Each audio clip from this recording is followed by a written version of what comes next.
رات کا بج چکا ہے دنوں داروں کے لیے اللہ، لیکن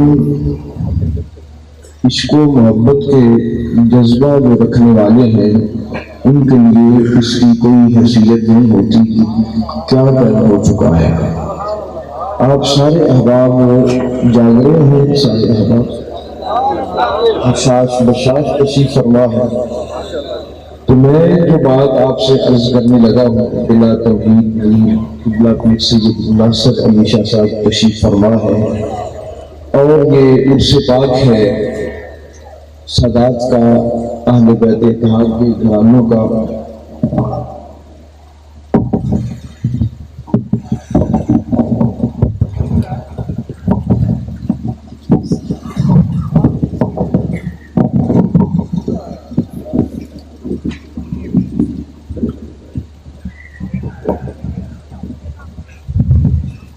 پیروں کی جو دستگیر حضرت سیدنا حضور سیدی مرشدی سید عبد القادر جیلانی الحسنی والحسینی حضور سیدنا غوث اعظم رضی اللہ تعالی عنہ اور انہی کے خانوادہ سے پیر سید چراغ علی شاہ صاحب اور سید محمد علی شاہ صاحب اور سید ملنگ علی شاہ صاحب، اللہ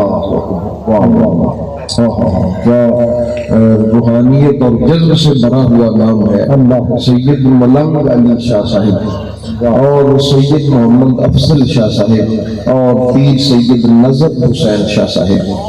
تو یہ سادات کرام کا عرص پاک ہے، اللہ والوں کی ذکر کی وجہ سے یہ محفل پاک سجی ہوئی ہے۔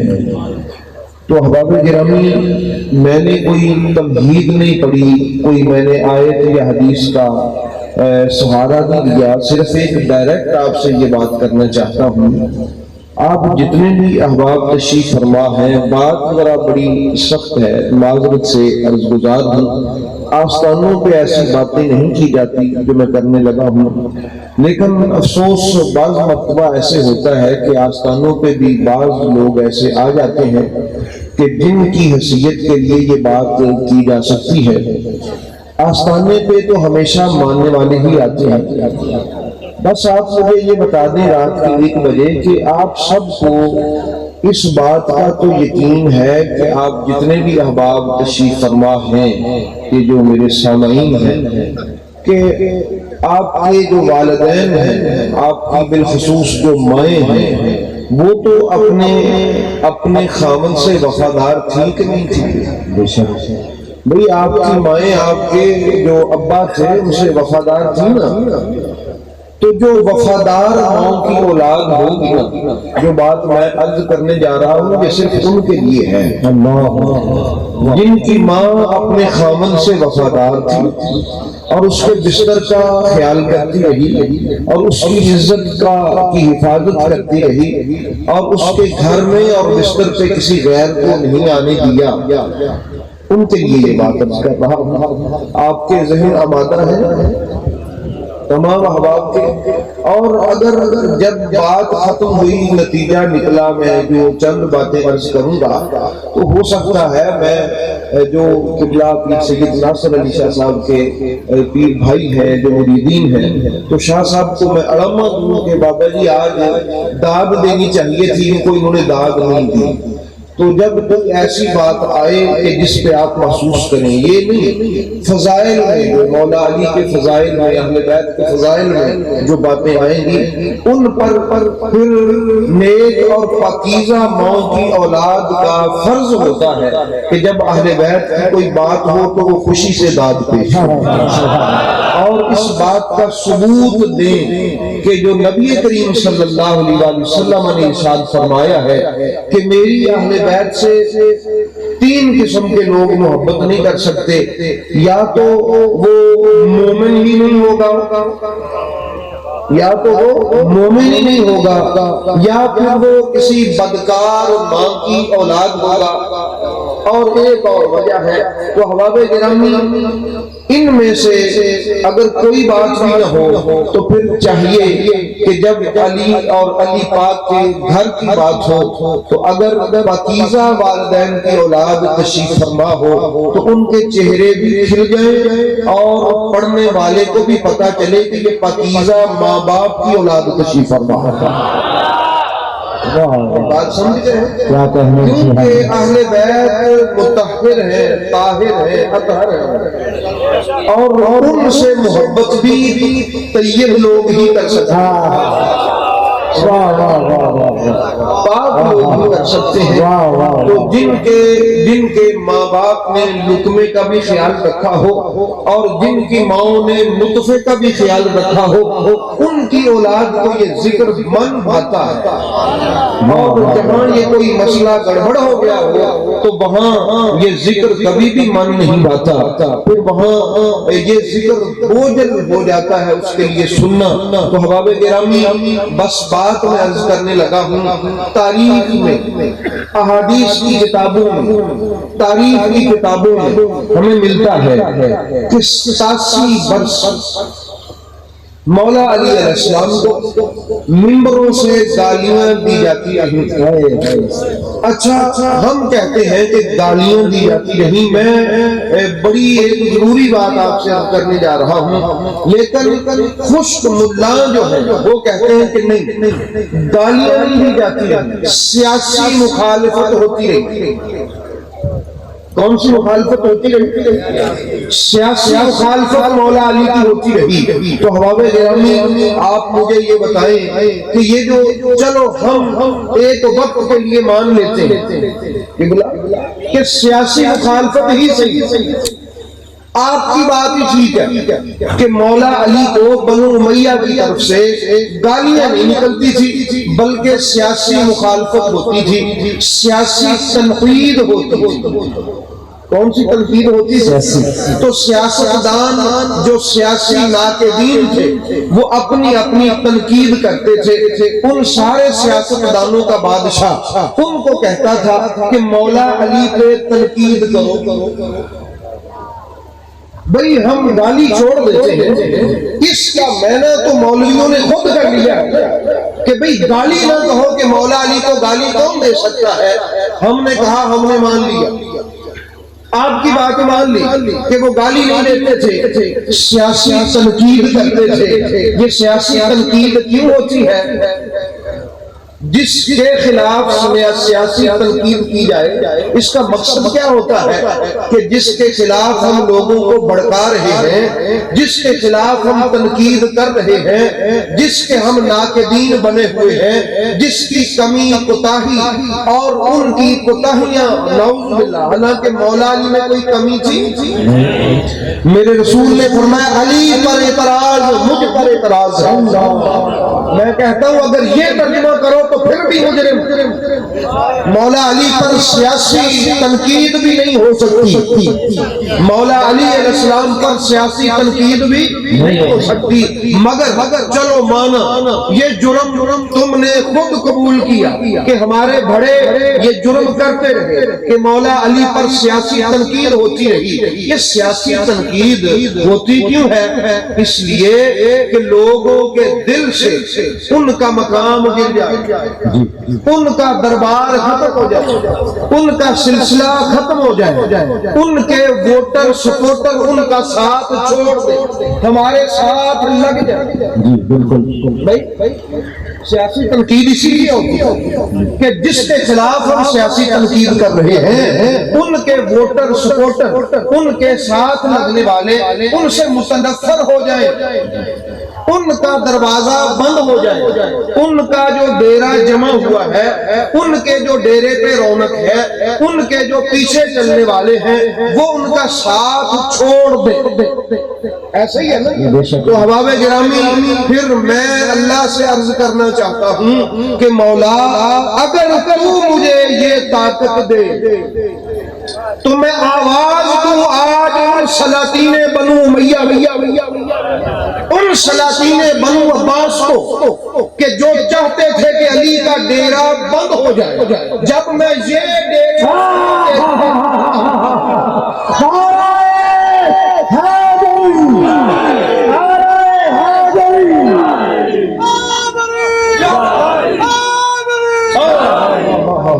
جب میں یہ ڈیرے سجے دیکھتا، جب میں یہ دربار بھرے دیکھتا، تو پھر میں ان کو بتا سکوں کہ اے سلاطین بنو امیہ، کبھی اپنی قبر کی قید سے نکل کر آ کے دیکھ کہ علی کا دربار تو آج بھی کھلا ہوا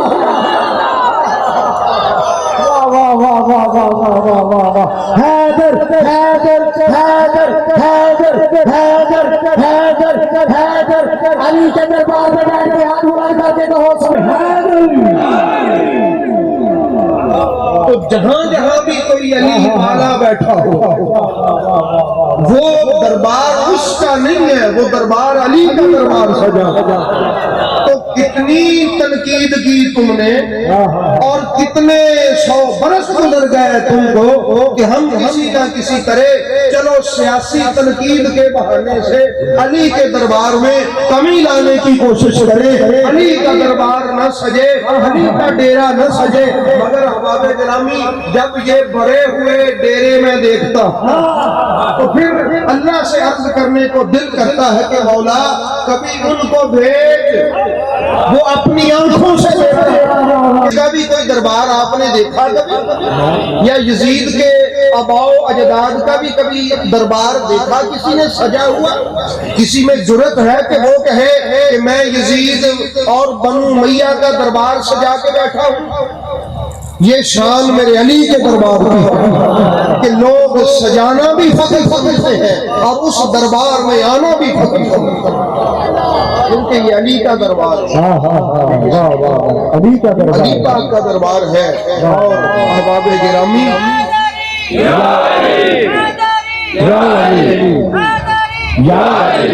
حضور مولا کائنات مولا علی علیہ السلام کو میرا سلام ہے، جو ہیں علیہ السلام جن پر اللہ کا سلام ہے، تو ہم تو خوش نصیب ہیں، ہم بھی وہاں سلام کرتے ہیں۔ احباب گرامی، آپ خوش وقت ہیں، آپ خوش بیٹھے ہیں کہ نہیں؟ الحمدللہ بھائی، یہ جو عرس ہوتا ہے یہ بھی خوشی ایک قسم کی عرس شادی کے معنی میں ہوتا ہے، اور آج کے دن میں، اور یاد رکھیں یہ شادی ہوتی ہے۔ ہمارے ایک بزرگ ہیں، وہ فرمایا کرتے تھے، ابھی اللہ ان کو زندگی دے موجود ہے، پیر صاحب ہے، کہ شادی پہ جب جو کمی ہوتے ہیں، جو منگتے ہوتے ہیں، وہ دولہے کے دادا دادی، اگر دادا نانا وغیرہ زندہ ہوں تو ان سے لاگ مانگتے ہیں۔ کیا مانگتے ہیں؟ لاگ مانگتے ہیں۔ اور اگر کوئی وہ صاحب حیثیت اور خاندانی ہو تو وہ کمبیوں کو لاگ ضرور دیتے ہیں، کیونکہ ان کو پتہ ہے کہ ہمارے دربار کی بات بھی تو، یہ جو کمی ہے یہ بھی تو ہمارے خاندان کے ہیں۔ تو احباب گرامی، آپ کو پتہ ہے کہ جن آج شادی، جن کا آج عرس ہے، ان کا دادا کتنا کریم ہے، ان کا بابا کتنا کریم ہے، ان کا نانا کتنا کریم ہے، اور وہ سارے ہی موجود ہیں۔ وہ سارے کیا ہے؟ اس لیے احباب گرامی، ہم تو آج کمی بن کے، سائل بن کے ان سے عرض کریں گے کہ آپ کے پتروں کا عرس ہے، اور ہم سائل اور کمی ہیں، تو آج آئے ہیں، ہمیں خالی نہ لٹائیے گا، آپ اللہ کے خزانوں کے مالک، کون سے خزانوں کے مالک؟ اللہ۔ اس لیے خوش ہو کے تشریف فرما ہوگا۔ تو احباب گرامی، حضور مولا کائنات مولا علی علیہ السلام وراء الورا ہے، اور یاد رکھیں نبی کریم سرکار نے فرمایا علی دنیا اور آخرت میں میرا بھائی ہے۔ علی دنیا اور آخرت میں میرا کیا ہے؟ میرا بھائی ہے۔ اچھا، یہ صرف ایسا ہی نہیں ہے کہ وہ کوئی اسلامی بھائی ہے یا شریف بھائی ہے، نسب میں بھی بھائی ہے۔ سرکار نے فرمایا میں اور علی ایک ہی نور سے تو ہیں، میں اور علی ایک ہی نور ہیں، ہم نور ہی ایک ہے، ہمارا باپ دادا ایک ہے۔ تو احباب گرامی، حضور مولا کائنات مولا علی کے جو والد گرامی ہیں، ان کی ذرا میں آپ کو شان عرض کر دوں۔ حضرت سیدنا ابو طالب علیہ السلام، آج ملا تعارف کرواتا ہے وہ جی ابو طالب کافر تھا، اور بھولے والے لوگ کہتے ہیں ہو سکتا ہے کہ مولوی صاحب کہہ رہے ہیں کافر ہی ہو۔ آپ کو پتہ ہے ابو طالب حضرت علی کے ابا جان ہیں، حضرت امام حسن حسین کے دادا جان ہیں، حضرت نبی پاک سرکار کے سگے چچا جان ہیں، اور جان ساز چچا جان ہیں، اور سیدہ زہرا پاک کے سسر ہیں۔ یہ حضرت ابو طالب ہے جنہوں نے اسلام کی حفاظت کر کے آگے پہنچایا۔ اب آپ مجھے یہ بتائیں کہ درود ابراہیم میں پڑھتے ہو؟ درود ابراہیم میں پڑھتے ہو اللہم صلی علی محمد وعلی آل محمد کما صلیت علی ابراہیم وعلی آل ابراہیم پڑھتے ہو؟ بارک علی محمد وعلی آل محمد کما بارکت علی ابراہیم وعلی آل ابراہیم پڑھتے ہو؟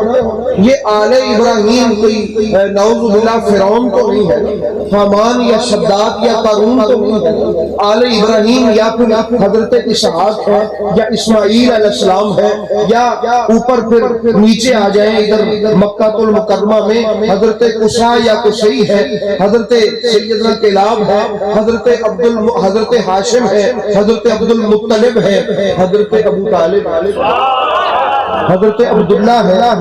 یہ سب بنو یہ آل ابراہیم ہے۔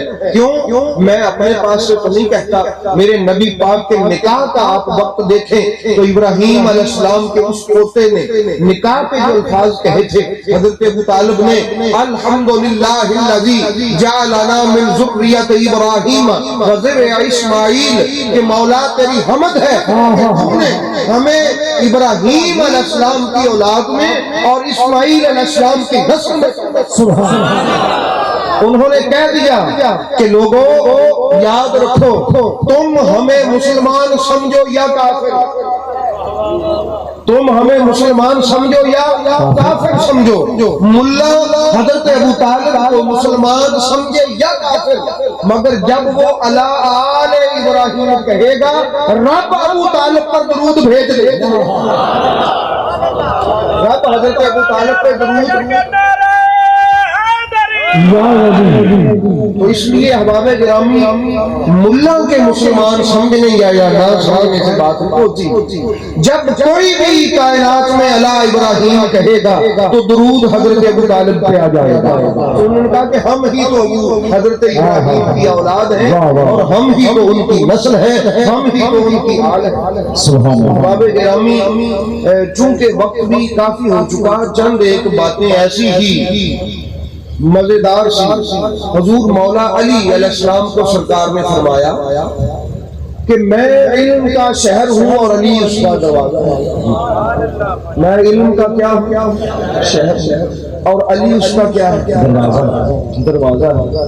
بس بات میں نے یکدم ختم بھی کر دینی ہے، توجہ سے سنیے گا کہ یہ فساد کیوں ہے۔ سرکار نے فرمایا میں علم کا شہر ہوں اور علی اس کا کیا ہے؟ آگے سرکار نے فرمایا میں حکمت کا گھر ہوں اور علی اس کا گھر۔ اچھا، حکمت کو محمول کیا جاتا ہے ولایت پر، کس پر؟ ولایت پر۔ حکمت کا معنی ہوتا ہے ولایت۔ سرکار نے فرمایا میں ولایت کا گھر ہوں اور علی اس کا دروازہ، میں علم کا شہر ہوں اور علی اس کا دروازہ۔ میرے نبی پاک سیانے بڑے سڑے، انہوں تو دانا تے کوئی کائنات سے آیا ہی نہیں۔ اچھا، شہر میں تو کوئی چور داخل ہو سکتا ہے، چوری سے کوئی چیز شہر سے اٹھانا آسان، شہر سے چوری کرنا اور کود پھلانگ کے شہر میں آ جانا، کوئی چیز لے جانا، چوری یہ آسان، لیکن گھر میں نہیں کوئی کسی کو آنے دیتا۔ وہاں بات ولایت کی تھی۔ اب کچھ لوگوں نے علم کے شہر سے دروازے کی بجائے الفاظ چوری کرنے شروع کیے۔ بھئی علم تو اس کے پاس ہی ہوگا جو دروازے سے جائے گا، لیکن چونکہ اس شہر میں علم ہے تو اگر کوئی چوری بھی چلا جائے اس دروازے سے ہٹ کے چوری کوئی چلا جائے، علم کی کوئی نہ کوئی چیز تو اس کو پڑی ہوئی مل ہی جائے گی اور وہ اٹھا لائے گا، لیکن چوری کی چیز حرام ہوتی ہے۔ واہ واہ واہ واہ واہ، چوری کی چیز کیا ہوتی ہے؟ حرام ہوتی ہے، وہ جتنے مرضی لفظ جمع کر لے وہ تو حرام ہے، کیونکہ وہ دروازے سے نہیں آئے، کیونکہ وہ کہاں سے نہیں آئے؟ دروازے سے نہیں آئے، وہ تو حرام ہے۔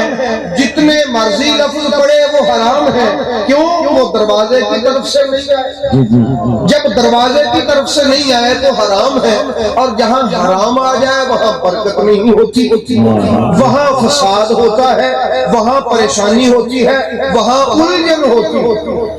کیوں بھائی؟ حضور حرام تو یہی کچھ ہوتا ہے نا۔ تو اس لیے احباب گرامی، تو یہ کوئی دروازے سے ہٹ کے وہاں سے چوری کر لائے تو پھر اس کو جلالت تو نہیں، ضلالت مل سکتی ہے۔ واہ واہ واہ، سمجھنے والے شاید واہ واہ واہ واہ واہ، اس کو جلالت تو نہیں، ضلالت مل سکتی ہے۔ واہ واہ واہ، بے شک بے شک بے شک، کسی جلالی کا جلالی شاگرد تو نہیں ہو سکتا، ذلت اس کا مقدر ہو سکتی ہے۔ اس لیے احباب گرامی، چونکہ وہ شہر کیا ہے، وہ شہر سے یہ ہم دیکھ رہے ہیں کہ جنہوں نے الفاظ چوری کیے ہیں وہ کیا کر رہے ہیں، اور جس کے بولنے سے امت میں فساد پیدا ہو، آپ یوں سمجھیں کہ یہ جو خیرات ہے نا، یہ خیرات نہیں دروازے سے ملی، اس نے لفظ چوری کیے ہوئے ہیں۔ کیا کیے ہوئے ہیں؟ چونکہ ولایت کا تعلق بڑا اہم ہے، اور اس کو نبی نے فرمایا یہ گھر ہے، اور گھر میں تو کوئی خاص ہی آ سکتا ہے، گھر میں کوئی عام نہیں آ سکتا کہ آپ ہیں میں ہوں، ہمارے گھر میں ہر کوئی آ جائے، کوئی منہ اٹھا کے آ جائے، ہم اس کو آنے دیں گے؟ نبی پاک نے فرمایا ولایت کا میں گھر ہوں، اور اس کا دروازہ بھی علی ہے۔ اس لیے پتہ چلا کہ ولایت تو بڑے بااعتماد لوگوں کو ملتی ہے، ولایت تو بڑے خاص لوگوں کو ملتی ہے، ولایت تو گھر والوں کو ملتی ہے، یا پھر در کے کوئی آ کے غلام بن جائے، یا پھر ان کو بھی وہ ولایت خیرات عطا فرما دیتے ہیں۔ اسی لیے احباب گرامی، ہمیں ولیوں میں کبھی حضور غوث پیا نظر آتے ہیں، ہمیں ولیوں میں کبھی تاجدار اجمیر نظر آتے ہیں، یہ سب وہ لوگ ہیں جو اسی گھر سے خیرات لے کے آئے اور اسی دروازے کے فقیر ہیں۔ اس لیے احباب گرامی، یہ بات ذہن نشین ہو، یہ بات آج میں یہ بھی عرض کر دوں، آپ سرکار کے صحابہ سے محبت کرتے ہیں کہ نہیں؟ حضرت ابوبکر صدیق کے غلام ہیں کہ نہیں؟ ذرا محبت سے کہہ دیں، حضرت عمر فاروق کے غلام ہیں کہ نہیں؟ جناب عثمان غنی کے، نبی پاک کے سارے صحابہ کے غلام ہیں کہ نہیں؟ غلام ہے نا۔ تو یہ جو صحابہ کے نام پہ ڈاکے ڈال رہے ہیں، ان میں سے اگر کوئی آپ کو ملے تو اس سے پوچھو کہ حضرت آپ حضرت ابوبکر صدیق سے محبت کرتے ہو، کبھی ہمیں یہ کھرا تو نکال کے دو کہ خلیفہ رسول، خلیفہ اول حضرت ابوبکر کے بیٹے محمد بن ابوبکر کو کس نے مار کے جلا دیا تھا، تاکہ ہم حضرت ابوبکر کے خاندان سے نفرت تو کر سکیں، خاندان کے دشمن سے نفرت تو کر سکیں، جس نے نبی پاک کے خلیفہ کے بیٹے کو مارا بھی اور مار کے جلا بھی دیا، اور حضرت عبد الرحمن بن ابی بکر وہ بھی شہید ہوئے۔ کبھی ریلیاں نکالنے والوں، کبھی یہ بھی تو ہمیں بتاؤ کہ حضرت ابو بکر کے دوسرے بیٹے عبد الرحمن کو قتل کس نے کیا، کبھی ہمیں ان کا بھی تو پتا دو، تاکہ ہم اپنے نبی کے اس صحابی کے بچوں کے قاتل سے نفرین کر سکیں، بیزاری کا اظہار کر سکیں۔ ہمیں پتا تو دو کہ یہ کون ہے جو میرے نبی کے صحابہ کا بھی حیا نہیں کرتا۔ ہر وہ صحابی جس نے دین کا کام کیا ہے، ان کے بچوں کو بھی چن چن کے مار دیا گیا اور ان صحابہ کو بھی قتل کر دیا۔ احباب گرامی، کوئی پوچھے ان صحابہ کے نام پر ریلیاں نکالنے والوں سے، بھئی ہم تو سچے سچے عاشق ہیں صحابہ کے، ہم حضرت ابوبکر صدیق سے محبت کرتے ہیں، تو ان کے بیٹے کے قتل پہ دکھ بھی کرتے ہیں اور ان کے بیٹوں کے قاتلوں سے بیزار ہیں۔ حضرت عمر سے محبت کرتے ہیں تو ان کے قاتل سے بیزار بھی ہیں، اور کبھی پوچھیں ان سے کہ حضرت عمر کا جو قاتل تھا وہ کس کا نوکر تھا، وہ کس کا غلام تھا، اور اس کے مالک کو اس کے ریوارڈ میں کیا ملا تھا؟ کیا وہ 20 سال گورنر نہیں رہا؟ یہ وہی مغیرہ بن شعبہ تھا کہ جس کو حضرت عمر نے شراب کے جرم میں کوڑے مار کے گورنری سے ہٹا دیا تھا، پھر وہ 20 سال گورنر کیوں رہا؟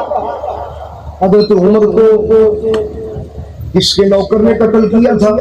تو احباب گرامی، اور وہ جو مروان تھا جس نے امام حسن کو زہر دیا تھا، جس کو نبی پاک نے مدینے سے نکال دیا تھا، بھئی امام حسن اہل بیت ہے، صحابہ بھی ہیں کہ نہیں، مدینے کا گورنر بنایا۔ کبھی یہ باتیں بھی صحابہ سے محبت کرنے والے ہمیں بتائیں گے تو پتہ چلا صحابہ سے محبت نہیں ہے، وہ یزیدیت کا پرچار ہے۔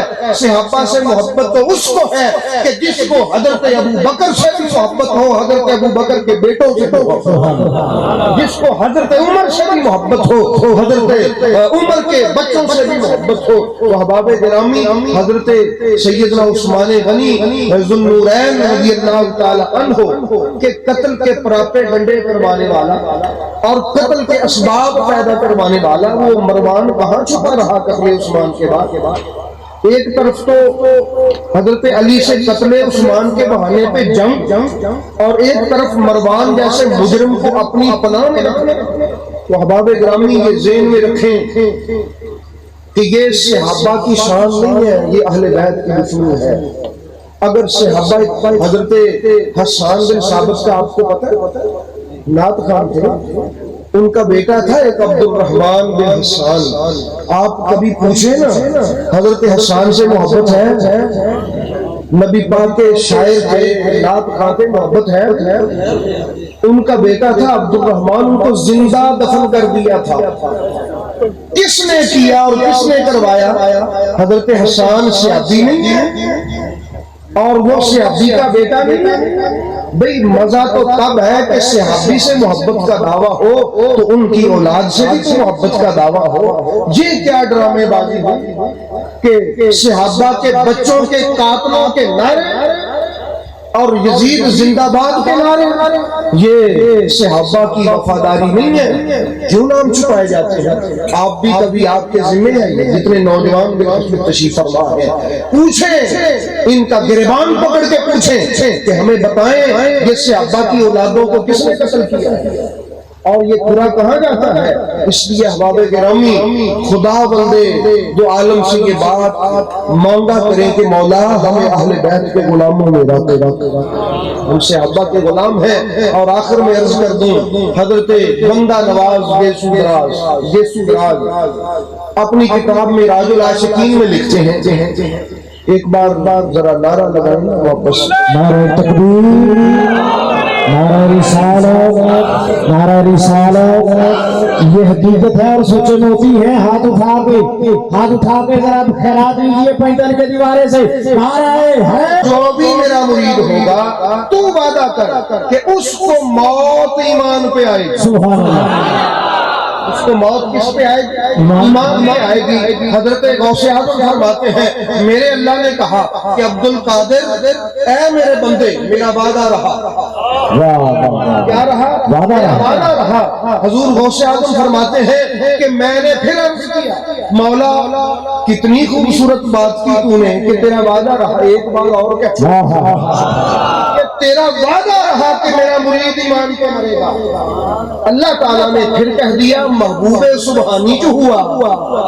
بھئی بار بار عرض کرتے ہیں، حضور غوث اعظم کہتے ہیں میں نے عرض کیا مولا پھر کہہ دے، اللہ نے پھر کہہ دیا، عرض کیا مولا پھر کہہ دیا، اللہ نے پھر کہہ دیا، عرض کی مولا۔ حضور غوث پاک فرماتے ہیں 70 بار میں نے عرض کیا اللہ سے، اللہ نے 70 بار کہا کہ عبد القادر جا میرا وعدہ رہا کہ جو تیرا مرید ہوگا اس کو موت ایمان پہ ہی آئے گی۔ نعرہ غوثیہ، نعرہ غوثیہ۔ ہم خود کو جنرا مرید کہتے ہیں، پیران دنیا والے انہیں پیران پیر کہتے ہیں، جو جنگل والے ہیں وہ جل جل کے مٹتے جاتے ہیں۔ کہنے میرا پیر دستگیر ہے جس نے اپنے مریدوں کو تھاپڑا دے کے کہا مریدی لا تخف اللہ ربی اعطانی رفعتا ملک المنازل کوئی میرے مرید تو نہ بس ڈر نکال دے یہ ڈر چلا ہوں ہی نہیں پیسے ڈر ختم کر یہ ڈر ہی تو ساری مصیبت کا جڑ ہے تو فرمایا ڈر نہ چلا کیوں اللہ نے مجھے بڑی شانیں دی اللہ نے مجھے بڑے رتبے دیے مریدی لا تخف باشن فإنی عظوم قاتل عند القتال فرمایا یہ جو تیرے خلاف سازشیں کرنے والے ہیں چگلیاں کرنے والے ہیں یہ جو غلط تدبیریں کرنے والے ہیں ان سے نہ ڈر انی عظوم قاتل عند القتال فرمایا اگر یہ اس مسئلے میں آ جائے ان کو پتا ہونا چاہیے کہ قتل و قتال میں میں علی کا پوتا ہوں سبحان اللہ سبحان اللہ پھر میں اپنے مریدوں کی حفاظت کرنا یوں بھی جانتا تو اس لیے احباب گرامی حضور غوث اعظم نے فرمایا آپ کا ایک فرمان گزرا آپ نے فرمایا کہ میرا ہاتھ اپنے مرید کے سر پر وہ جہاں کہیں بھی ہوتی ہم غوث پاک کے مرید ہیں نا بھئی آپ احباب میں جو اس آستانے کے توسل سے غوث پاک کے مرید ہیں وہ تو ذرا خوش ہو کے بتائیں نا غوث پاک کے مرید ہیں نا حضور غوث اعظم نے کیا فرمایا آپ نے فرمایا کہ میرا ہاتھ میرے مرید کے سر پر یوں رہتا ہے وہ جہاں کہیں بھی ہو جس طرح زمین پر آسمان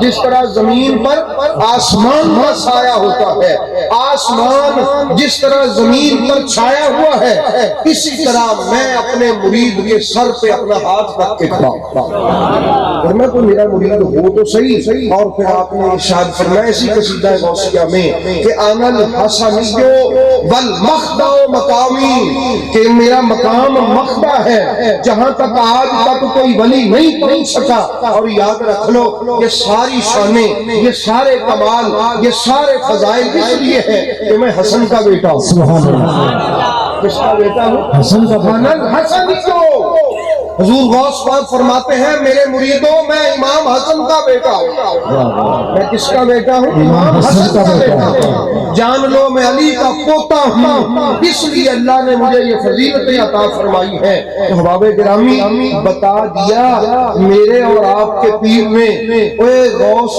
کرنے والوں کبھی میرے بابا حسن کو بھی یاد رکھنا ہے ان کو بھی یاد رکھنا تو احباب گرامی ہمیں تو وہ لوگ بھی یاد ہیں کہ جنہوں نے مولا حسن کی شہادت پہ نعرہ لگا کے کہا تھا کہ ہمیں حسن کے شہید ہونے پہ تسکین ہوئی ہے تو احباب گرامی میں بات یہاں ختم کروں گا آج 13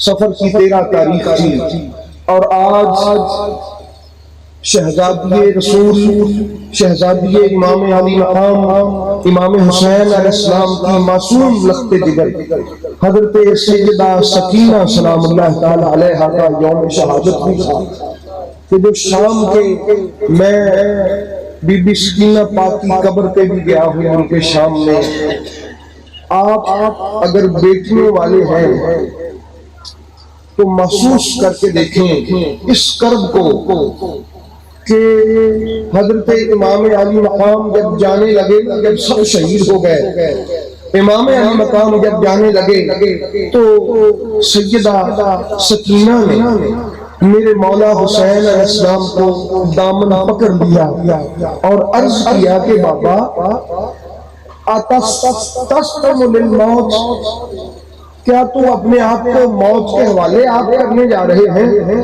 تو مولا حسین علیہ السلام نے کہا کہ بیٹی اب اس کے علاوہ چارہ کار کوئی نہیں ہے تو ایک درخواست کی سیدہ سکینہ نے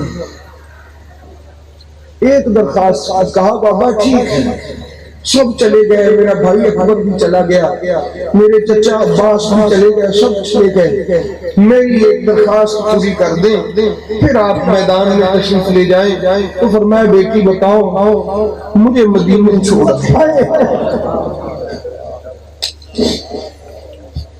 آپ مجھے میرے نانا کے شہر مدینے میں چھوڑ میں مدینے جانا چاہتی ہوں تو احباب گرامی جن کی چھوٹی چھوٹی بیٹیاں ہیں وہ ذرا اس درد کو محسوس کریں کہ سیدہ زینب اور سیدہ سکینہ پاک مدینے جانے کی تڑپ رکھتی تھی کہ بابا مجھے مدینے چھوڑا، ان ظالموں کے یہ آپ کے بعد میرے ساتھ کیا سلوک کریں گے، وہ سوچ رہی تھی۔ ان کو پتا تھا کہ میرے اس ننھے اور معصوم چہرے پر تھپڑ بھی پڑیں گے، اور میں نے کہا کہ سیدہ سکینہ راستے میں تھک کر بیٹھنا چاہتی تھی، لیکن وہ جو گلے میں رسی بندھی تھی نا، اس کی وجہ سے بیٹھ نہیں سکتی تھی۔ چھوٹی سی بیٹی ہے، کسی کی 4-5 سال کی بیٹی کو گلے میں رسی ڈال کے اگر باندھ کے یوں چلایا جائے تو ذرا تصور کرو، وہ آپ کی یا میری بیٹی نہیں، وہ رسول کی بیٹی ہے۔ ان کو آقا حسین شہید ہو گئے، رسیاں باندھ کے لے گئے شام میں، تو احباب کرام وہاں بھی اپنے بھائی سیدنا سجاد سے کہتی رہی کہ ہم راستے میں بھی پوچھتی تھی کہ بھیا سجاد یہ شام ہے، یہ پرندے کہاں جا رہے ہیں؟ تو حضرت سجاد فرماتے یہ اپنے گھروں کو جا رہے ہیں۔ تو حضرت سجاد فرمایا کرتے تھے کہ مجھے میری بہن سکینہ کے ان چھوٹے چھوٹے سوالوں نے بہت پڑھا۔ میری بہن سکینہ کہا کرتی تھی راستے میں کہ بھیا یہ پرندے اپنے گھروں کو جا رہے ہیں، ہم کب جائیں گے اپنے گھر کو؟ تو احباب گرامی اب افسوس اس بات کا، تڑپ اس بات کی ہے، تکلیف اس بات کی ہے کہ ملک شام سے سب مدینے آ گئے، جو بچے تھے سب مدینے آ گئے۔ حضرت ام رباب مدینے سے جب گئی تھی تو ہاتھ میں سیدہ سکینہ کا بازو تھا اور گود میں علی اصغر جیسی دولت تھی۔ جب مدینے واپس لوٹی تو نہ سکینہ تھی نہ علی اصغر تھا، تو کس حالات میں مدینہ طیبہ میں بی رباب داخل ہوئی؟ تو احباب گرامی سب مدینے آ گئے، مگر وہ ننھی پاک سکینہ شام میں رہ گئی، جو اپنے باپا سے بھی پوچھتی رہی کہ بابا حسین ہم مدینے کب جائیں گے؟ بھائی سجاد ہم مدینے کب جائیں گے؟ ہم اپنے گھر کب جائیں گے؟ اس کے نصیب میں مدینے میں آنا ہو سکا۔ بابا گرامی اپنے بچوں کو اگر آپ درد رکھنے والے ہیں تو کبھی حسین کی بیٹی کا بھی غم کر لیا کریں، کبھی میرے آقا حسین کی بیٹی کو بھی یاد کر لیا کریں۔ حضرت سیدنا امام سجاد سے کسی نے پوچھا تھا کہ یا سجاد آپ اتنا روتے ہیں، آپ کون سی مصیبتوں پہ روتے ہیں؟ تو آپ نے 3 مرتبہ کہا الشام الشام الشام۔ تو عرض کیا آقا سجاد مصیبتیں تو کربلا میں بھی تھی، کوفے میں بھی تھی، تو شام میں کون سی خاص مصیبتیں تھیں؟ بابا گرامی آپ نے پھر یہی کہا تھا کہ اس لعین کا دربار رسول کی بیٹیاں بے پردہ ان کو باندھ کے کھڑا کیا گیا، اور میری بہن سکینہ کے اس شام کے زندان میں معصوم سوال مجھے چپ نہیں ہونے دیتے، میں ہمیشہ اس کو یاد کر کر کے روتا رہتا ہوں۔ اور بابا گرامی دنیا میں کوئی خون کے آنسو نہیں رویا، اگر کسی کو خون کے آنسو آئے ہیں تو میرے امام سجاد زین العابدین کو۔ آج ملا باتیں کرتا ہے کہ 1400 سال ہو گئے تم غم کیوں کرتے ہو؟ تو میرے غوث پاک کے ماننے والوں سیدہ زہرا پاک آپ کی شفاعت کریں گے۔ امام حسین علیہ السلام نے فرمایا، فضائل صحابہ میں امام احمد بن حنبل یہ حدیث لے کے آئے ہیں کہ امام حسین فرمایا کرتے تھے کہ جو ہماری مصیبت کو یاد کر کے رو پڑے اور ایک قطرہ اس کی آنکھ سے آ جائے، میرے نانا اس کی شفاعت کریں گے، محمد عربی اس کی شفاعت کریں گے اور اللہ اس کو جنت عطا فرمائے گا۔ تو احباب گرامی اہل بیت سے جڑ جائیں، یہ فتنے کا دور ہے۔ آج صحابہ کے نام پہ اہل بیت سے دور کیا جا رہا ہے، اہل بیت کے نام پہ صحابہ کی گستاخیاں کی جا رہی ہیں، تو بچا ہوا وہی ہے جو کسی مرد درویش کے قدموں سے جڑا ہوا ہے۔ جو اپنے مرشد کے قدموں سے جڑ جائے وہ ان خشک ملاؤں کی باتوں اور ان کے حملوں سے بچ سکتا ہے، اور جو نہ جڑے اس کو یہ لے جائیں گے۔ اس لیے احباب گرامی اہل بیت کا دامن ہاتھ میں پکڑ لیں۔ میرے نبی کریم سرکار نے فرمایا اہل بیت نجات کی کشتی ہے، اہل بیت سے محبت کرنے والوں کی میں شفاعت کروں گا، اہل بیت اطہار سے محبت کرنے والوں کو کوثر کا جام دوں گا، اہل بیت سے محبت کرنے والوں کو جنت میں وہاں ہی لے جاؤں گا جہاں میں رہوں۔ یہ بھی میرے نبی پاک کی حدیث پاک ہے، جنت میں کہاں لے جاؤں گا؟ جہاں میں خود رہوں گا وہاں لے جاؤں گا جنت میں۔ تو احباب گرامی اتنا بلند درجہ، اتنا بڑا انعام، اتنا اعلیٰ اجر کہ فرمایا جہاں میں جاؤں گا اسی درجے میں میں اپنی اہل بیت سے محبت کرنے والوں کو لے جاؤں گا۔ اور احباب گرامی نبی پاک سرکار نے فرمایا میرے صحابہ کرام کو گالی یہ بھی میرے گالی ہے، میرے صحابہ کی ادبی یہ بھی میری ادبی ہے، اور میری اہل بیت کی دشمنی یہ میری دشمنی ہے۔ تو اللہ رب العزت ان آستانوں کو سدا شاد و آباد رکھے۔ یہ آستانے علی پاک کے ڈیرے ہیں، یہ آستانے علی پاک کی خانقاہیں ہیں، یہ آستانے علی پاک کے جو ہیں یہ دربار ہیں۔ اللہ ان کو انشاءاللہ ہمیشہ اسی طرح آباد رکھے گا۔ تو دعا ہے کہ آنے والے جملہ احباب مریدین متوسلین متعاقدین میرا مالکوں کی تمام حاجات کو پورا فرمائے اور ان کی ضرورتوں کا کفیل ہو جائے اور ان پر اپنی رحمت کا سایہ فرما دے۔ وما علیہ